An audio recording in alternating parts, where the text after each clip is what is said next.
तो आज का हमारा टॉपिक है मेसलसन एंड स्टाल एक्सपेरिमेंट। अब मेसलसन एंड स्टाल एक्सपेरिमेंट शुरू करने से पहले हमें रेप्लिकेशन ऑफ डीएनए के बारे में पता है। रेप्लिकेशन ऑफ डीएनए का मतलब क्या होता है? रेप्लिकेशन करना मतलब एग्जैक्ट जेरोक्स कॉपी तैयार करना डीएनए की।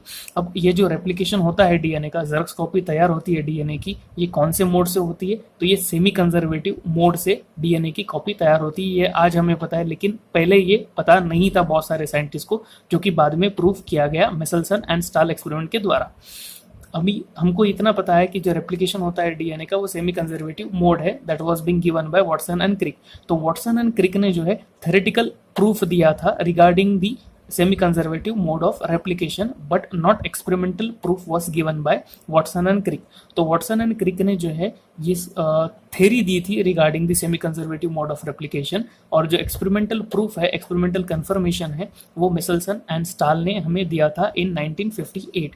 तो ये जो एक्सपेरिमेंटल प्रूफ है, ध्यान में रखना है सबसे पहले, जो एक्सपेरिमेंटल प्रूफ है regarding the semi conservative mode of replication कि डीएनए का रेप्लिकेशन सेमी कंजर्वेटिव मोड से ही होता है, ये हमें किसने बताया है? ये हमें मिसेल्सन एंड स्टाल ने उनके एक्सपेरिमेंट थ्रू हमें ये क्लियर किया है कि जो डीएनए का रेप्लिकेशन है वो सेमी कंजर्वेटिव मोड से ही होता है। ठीक है, तो experimental proof regarding the replication of DNA was being proved bye, इनका नाम क्या है, पूरा नाम अगर आप नोट डाउन करेंगे तो आपके टेक्स्ट बुक में भी मिलेगा आपको, Matthew Meselson and Franklin stall in 1958 they proved the replication of DNA that is done by semi conservative model in 1958। 1958 में उन्होंने अपने एक्सपेरिमेंट द्वारा ये प्रूव किया था, और उन्होंने जो टेक्निक का इस्तेमाल किया था, वो टेक्निक का नाम ध्यान में रखना है, सीईटी में बहुत बार पूछी जाती है, वो टेक्निक का नाम है equilibrium density gradient method. Equilibrium density gradient method, वो टेक्निक पे हम बाद में आएंगे, पहले हम कुछ बेसिक पॉइंट्स क्लियर कर लेते हैं हमारे। अब जब ये एक्सपेरिमेंट देने से पहले साइंटिस्ट लोगों में जो है डिस्कशन शुरू रहता था कि जो डीएनए जो है रेप्लिकेट किस तरीके से होता है। तब 3 मॉडल्स इंट्रोड्यूस किए गए थे, पहला था सेमी कंजर्वेटिव मॉडल, दूसरा था कंजर्वेटिव मॉडल, और third one was a dispersive model. तो ये 3 मॉडल में से साइंटिस्ट लोगों को कंफ्यूजन रहता था कि किस टेक्निक के द्वारा, किस मॉडल्स के द्वारा ये जो डीएनए है रेप्लिकेट होता है। तो सबसे पहले हम ये मॉडल के बारे में जानकारी ले लेते हैं, जो कि इंपॉर्टेंट है हमारे सीईटी पॉइंट ऑफ व्यू के लिए। ठीक है, अब सबसे पहले हम पढ़ लेते हैं सेमी कंजर्वेटिव मॉडल। अब नाम में ही आप देख सकते हो सेमी कंजर्वेटिव मॉडल, सेमी मतलब 50% जो है वो डीएनए जो है वो कंजर्व हो जाएगा अगली जनरेशन में। सपोज करते हैं ये पेरेंटल डीएनए है, अब ये पेरेंटल डीएनए रेप्लिकेट करेगा, मतलब एक डीएनए के 2 डीएनए जब कॉपी तैयार होंगी, तब इसमें क्या होगा, ये जो एक स्ट्रैंड है ये पेरेंटल स्ट्रैंड है, और ये जो दूसरा स्ट्रैंड है ये न्यूली सिंथेसाइज्ड डॉटर डीएनए है।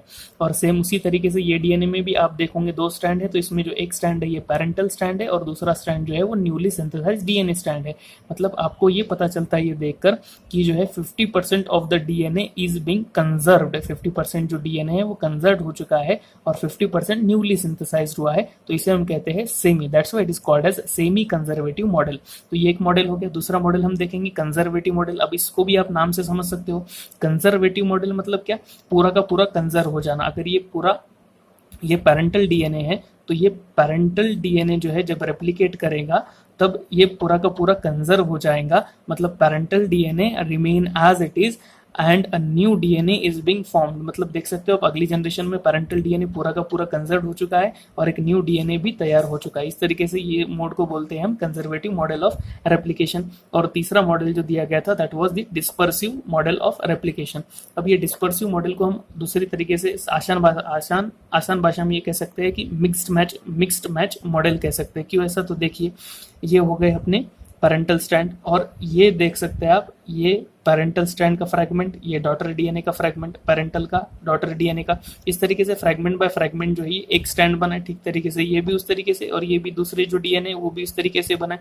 इसीलिए इसे कहा जाता है डिस्पर्सिव, मतलब बिखरा हुआ पूरा का पूरा मिक्स्ड मैच मॉडल होता है। तो ये 3 मॉडल जो है दिए गए थे, इंट्रोड्यूस किए गए थे, और ये 3 मॉडल इंट्रोड्यूस करने के बाद में हमारा मेन एक्सपेरिमेंट आया था मेसलसन एंड स्टाल एक्सपेरिमेंट, जिन्होंने ये कंफर्म किया था कि जो डीएनए रेप्लिकेट करता है, दैट इज उनका जो मॉडल कौन सा है, सेमी कंजर्वेटिव मॉडल से ही जो है डीएनए रेप्लिकेट करता है। ये हमें मेसलसन एंड स्टाल ने अपने एक्सपेरिमेंट द्वारा ये हमें कंफर्म किया था। हम देखते हैं कि एक्चुअल प्रोसीजर क्या है मेसलसन और स्टाल एक्सपेरिमेंट की। तो सबसे पहले हम इन्होंने कौन सी टेक्निक यूज की थी, तो equilibrium density gradient method use किया था। क्या था? Equilibrium density gradient method. They used for their experiment. अब इसके लिए उन्होंने एक्सपेरिमेंट के लिए यूज किया था सेजियम क्लोराइड, जिसे हम कहते हैं सेजियम क्लोराइड का ग्रेडियंट। सेजियम क्लोराइड ग्रेडियंट, सेजियम क्लोराइड जो है हाईली वाटर सोल्यूबल सॉल्ट है, ठीक है। सेजियम क्लोराइड का ग्रेडियंट मतलब क्या होता है, अगर ग्रेडियंट का ऐसे ही मीनिंग निकाला जाए नॉर्मली, तो ग्रेडियंट का मतलब होता है उतार चढ़ाव। तो अब सेजियम क्लोराइड का ग्रेडियंट मतलब हम सबसे पहले तुमको ये मतलब समझा देते हैं इसका, सेजियम क्लोराइड ग्रेडियंट मतलब क्या होता है। अब मान लीजिए ये टेस्ट ट्यूब है, अब ये टेस्ट ट्यूब के अंदर सेजियम क्लोराइड को कंप्लीटली फिल कर दिया गया है, ठीक है। अब सेजियम क्लोराइड को कंप्लीटली फिल करने के बाद में इसको हम सेंट्रीफ्यूज करते हैं, सेंट्रीफ्यूगेशन मेथड के द्वारा। अब सेंट्रीफ्यूज करने के बाद में हमको ये पता चला कि सेंट्रीफ्यूगेशन होने के बाद सेजियम क्लोराइड जो है ये सेटल डाउन हो गया है, सेटल डाउन हो गया इधर, मतलब इधर जो है इसका कॉन्सेंट्रेशन ज़्यादा मिला है एज कम्पेयर टू हियर। मतलब इस तरीके से इसके क्या हो गया है, इस तरीके से सेपरेट हो गया है इसका जो सॉल्यूशन है सेजियम क्लोराइड का। तो ज़्यादा कॉन्सेंट्रेशन में कहाँ पर मिला है, बॉटम रीजन में, सबसे ज़्यादा रीजन में मिला है। तो इसका मतलब ये है कि सेजियम क्लोराइड की डेंसिटी बहुत ज़्यादा है, इसलिए ही सेटल डाउन हो गया है। तो अब ये सेजियम क्लोराइड ग्रेडियंट का ये एक्सपेरिमेंट में क्या यूज़ है ये समझ लेते हैं कि सेजियम क्लोराइड ग्रेडियंट का यूज़ कर ये सॉल्यूशन का यूज़ कर हम इसके अंदर कोई भी सैंपल को, कोई भी सॉल्यूशन को इनकॉर्पोरेट कर सकते हैं, जिससे हमें उसकी डेंसिटी पता लग सकती है। मान लीजिए अगर कोई सैंपल की डेंसिटी बहुत ही ज़्यादा है तो वो हमें ऐसे बॉटम रीजन में उसके बैंड्स ऑब्टेन होंगे। अगर मान लीजिए कोई सैंपल की या फिर कोई सॉल्यूशन की अगर डेंसिटी बहुत ही कम है तो वो हमें उसको हमें क्या करना है, इसके अंदर सेजियम क्लोराइड ग्रेडियंट के अंदर इनकॉर्पोरेट कर देना और उसके हमें बैंड इधर अपर रीजन में ऑब्टेन होंगे। और अगर किसी की कोई सैंपल की या फिर कोई सॉल्यूशन की अगर इंटरमीडिएट कंडीशन है तो वो हमें इस तरीके से मिडिल रीजन में उसके बैंड्स हमें दिखाई देंगे। तो ये टेक्निक इस तरीके से यूज की जाती है, that is equilibrium density gradient method, और सेजियम क्लोराइड ग्रेडियंट भी हम उसे बोल सकते हैं। तो अब ये एक्सपेरिमेंट के लिए मिसेल्सन और स्टाल ने क्या किया, सबसे पहले तो इन्हें एक बैक्टीरिया लिए गए जिसका नाम है इकोलाई। ये हम सबको पता है इकोलाई। अब इकोलाई बैक्टीरिया लेने के बाद सबसे पहले हम रिक्वायरमेंट देख लेते क्या क्या लगा, जैसे सेजियम क्लोराइड हो गया, इकोलाई हो गया, और जो है 2 टाइप के डीएनए यूज किए गए ये एक्सपेरिमेंट में। 2 टाइप के डीएनए कौन से तो सबसे पहले N14 that is a normal isotope of the nitrogen. Nitrogen का जो है ये नॉर्मल आइसोटोप है N14, ये लिया गया जिसको हम कहेंगे लाइट नाइट्रोजन, ठीक है। इसको हम क्या कहना है, इसे हमें लाइट नाइट्रोजन, LN करके लिख देता हूं मैं, light nitrogen that is a normal isotope of nitrogen. और दूसरा जो डीएनए लिया गया दैट इज N15 टाइप का, N15 डीएनए, मतलब इसे हम कहेंगे heavy nitrogen, that is not normally used. इसे सिर्फ एक्सपेरिमेंट के लिए ही ज़्यादातर यूज किया जाता है और नॉर्मली जो है N14 ही डीएनए यूज किया जाता है, ठीक है। लेकिन अब एक जाहिर सी बात है कि N15 जो है will have more density than that of the N14। N15 की जो डेंसिटी है वो ज़्यादा रहेंगी as compare to N14 because density depends upon what, density depends upon mass, that is density is equal to, formula सबको पता है हमें, density is equal to mass upon volume, that is density is directly proportional to volume. ये हम देख सकते हैं, density is equal to mass upon volume, तो density is directly proportional to mass. तो इसीलिए N15 की जो डेंसिटी है वो as compare to N14, N15 की डेंसिटी ज़्यादा होंगी, ठीक है। तो अब आप समझ सकते हैं कि अगर इसके अंदर ये सेजियम क्लोराइड ग्रेडियंट के अंदर हमने अगर N15 डीएनए को इनकॉर्पोरेट किया तो उसकी बैंड जो है, उसके बैंड जो है हमें इधर सेजियम क्लोराइड के ग्रेडियंट के पास में ही दिखाई देंगे। लगभग सेजियम क्लोराइड की डेंसिटी और N15 DNA that is heavy nitrogen की डेंसिटी लगभग सेम ही होती है, इसीलिए हम नॉर्मली, इसीलिए ये सेजियम क्लोराइड भी उन्होंने इसलिए भी यूज किया है।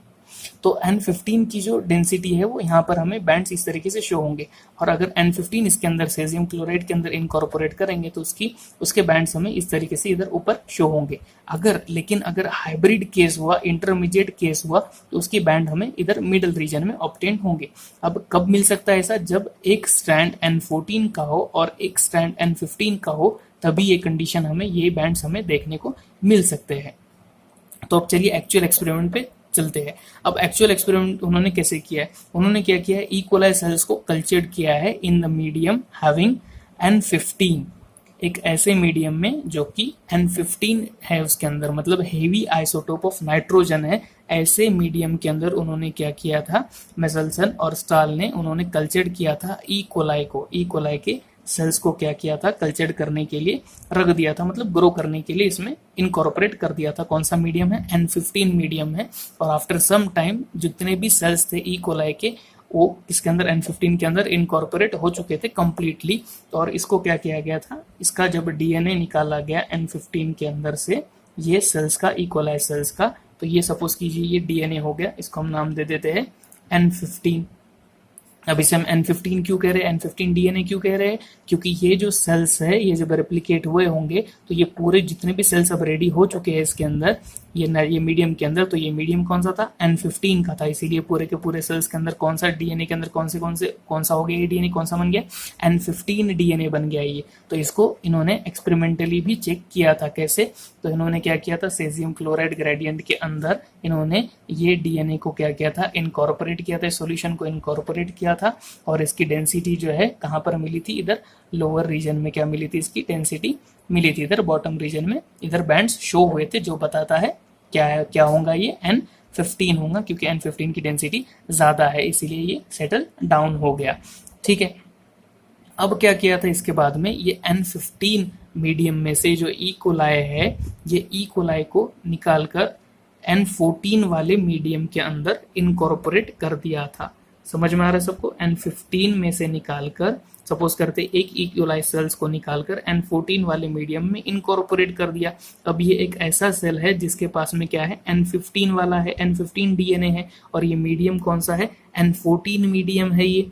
तो अब इसके अंदर जब ये जो ई कोलाई सेल जो है अब रेप्लिकेट करेगा, रेप्लिकेट करने के लिए जो भी इसको न्यूट्रिशन लगेगा for their growth and development, जो भी डिवीजन करने के लिए, ये कौन सा मीडियम यूज करेगा, N14 मीडियम यूज करेगा। तो जब ये रेप्लिकेट होगा आफ्टर 20 मिनट, ध्यान में रखना ई कोलाई हर 20 मिनट्स में रेप्लिकेट करता है। तो जब ये एक सेल से 2 सेल तैयार हो जाएंगे इसके, तो ये जब 2 सेल तैयार हो गए और इसको भी क्या किया गया, ये दोनों सेल को, मतलब ये फर्स्ट जनरेशन हो गई इसकी, और ये फर्स्ट जनरेशन को क्या किया, सेजियम क्लोराइड ग्रेडियंट के अंदर चेक किया गया इस तरीके से फिर से, और इसके बैंड्स चेक किए गए। तो इसके बैंड्स कहाँ पर ऑब्टेन हुए, इंटरमीडिएट कंडीशन में ऑब्टेन हुए, जो हमें बताता है इंटरमीडिएट कंडीशन मतलब एक स्ट्रैंड जो है N14 का होगा और एक स्ट्रैंड जो है N15 का होगा। मतलब फर्स्ट जनरेशन के अंदर जो दोनों भी हमें सेल ऑब्टेन हुए हैं, ये दोनों जनरेशन के, इस दोनों भी फर्स्ट जनरेशन के अंदर जो दोनों भी सेल्स है कौन सा है, हाइब्रिड है। हाइब्रिड है मतलब एक स्ट्रैंड N14 का है और एक स्ट्रैंड N15 का है, दोनों का भी। समझ में आ गया आपको, ये होगी फर्स्ट जनरेशन। अब इसको क्या करते हैं, ये फर्स्ट जनरेशन को हम निकालते हैं, मतलब किसको निकाला है हमने, N14 और N15 को हम निकाल कर क्या करते हैं, वापस से N14 वाले मीडियम के अंदर फिर से क्या करते हैं, सेकंड जनरेशन इसकी ऑब्टेन करते हैं। मतलब किसको किसको डाला है हमने, N14 और N15 वाले सेल्स को ही डाला है, मतलब हाइब्रिड सेल को ही डाला है। मतलब अब सेकंड जनरेशन के लिए क्या होगा, ये 2 सेल के कितने सेल हो जाएंगे, 4 सेल हो जाएंगे, 2 सेल के 4 सेल हो गए। देख लीजिए, आपको एक एक्सपेरिमेंट द्वारा समझाते हैं। देखिए अभी और एक बार इसको हम क्लियर कर लेते हैं। सबसे पहले हमने क्या किया था, N15 था, तो N15 को हम इससे डिनोट कर देते हैं N15 डीएनए। ये कलर ध्यान में रखिए, किसका है ये, N15 का है ये, ठीक है। और दूसरे मार्कर से हम नोट कर देते हैं N14 का, ठीक है, इसको ध्यान में रखिए N14। तो अभी क्या हुआ था, सबसे पहले हमने क्या किया था, N15 मीडियम के अंदर ई कोलाई सेल्स को इनकॉर्पोरेट किया था, जिसकी वजह से सभी सेल्स कैसे बन गए थे, सब सेल्स के डीएनए कैसे हो गए थे, N15 के। और फिर सब N15 के, ये N15 मीडियम में से एक ई कोलाई सेल्स को निकाला और इनकॉर्पोरेट कर दिया किसके अंदर, N14 मीडियम के अंदर।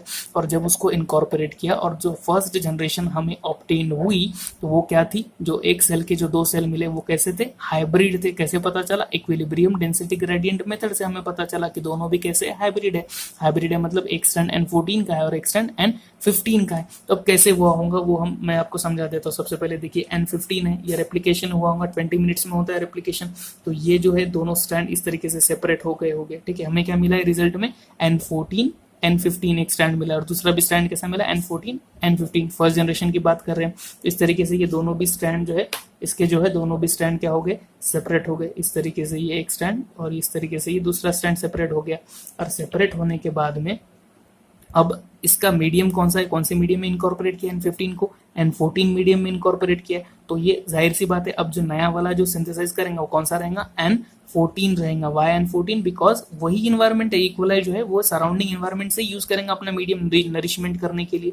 इसीलिए इधर भी N14 होगा और इधर भी क्या होगा, N14 होगा। समझ में आ रही है आपको बात? तो अब ये कौन से डीएनए बन गए? तो ये डीएनए बन गए कौन से वाले?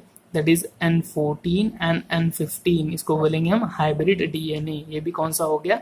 N14 और N15, मतलब इसका एक स्ट्रैंड N14 का है और एक स्ट्रैंड N15 का है। समझ में आ गई बात आपको? और फिर इसके बाद में मैंने क्या कहा कि इसके बाद में अब जब नेक्स्ट जनरेशन ग्रो हुई आफ्टर 20 मिनट्स, तो आपको क्या करना है, फिर से इसको सेपरेट कर देना है। 20 मिनट्स के बाद में रिजल्ट कैसे आए? तो दो डीएनए जो थे, मतलब ये दो के कितने होंगे, अब 4 तैयार होंगे नेक्स्ट जनरेशन में। सेकंड जनरेशन में 2 डीएनए के कितने डीएनए तैयार होंगे? 4 डीएनए। और मीडियम कौन सा है? मीडियम ध्यान में रखिए, मीडियम वही है, N14 मीडियम में ही कर रहे हैं हम सभी, ठीक है, that is a light nitrogen. तो जब इसका रिजल्ट आया तो इसके रिजल्ट में हमें पता चला कि जो 2 डीएनए है वो लाइट नाइट्रोजन है, मतलब उसके बैंड्स कहाँ पर मिले होंगे? ऊपर रीजन में, अपर रीजन में। तो 2 डीएनए जो मिले हमें N14 और N14, इसका मतलब लाइट नाइट्रोजन, उसके बैंड्स कहाँ पर दिखे होंगे? अपर रीजन में। और जो 2 नाइट्रोजन थे और 2 डीएनए थे, उनका जो है उनका बैंड हमें मिला इंटरमीडिएट कंडीशन में, मतलब इंटरमीडिएट में, मतलब मीडियम लाइन में।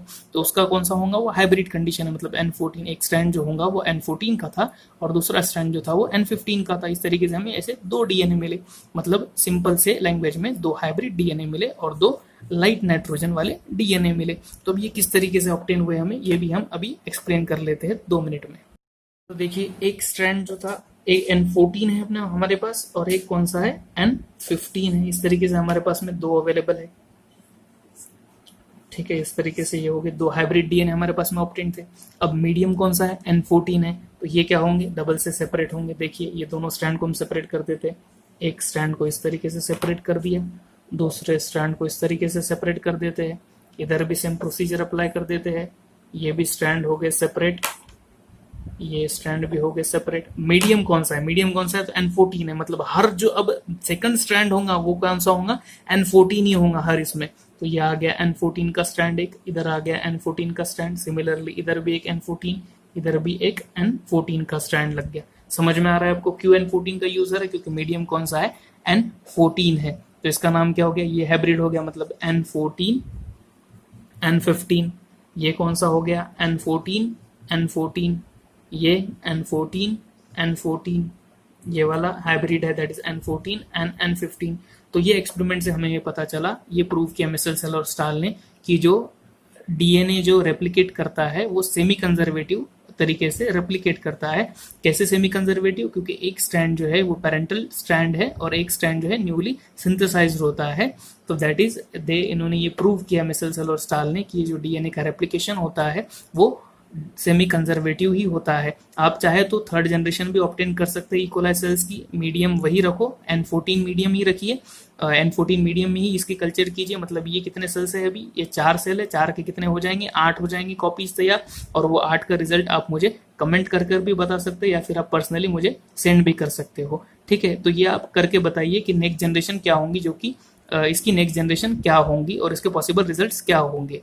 Semi conservative mode of replication, इस तरीके से इन्होंने प्रूव किया कि DNA semi conservative mode of replication show करता है। अगर आपको ये वीडियो समझ में नहीं आया तो और एक बार इसको फिर से प्ले करके देखिए, ठीक है।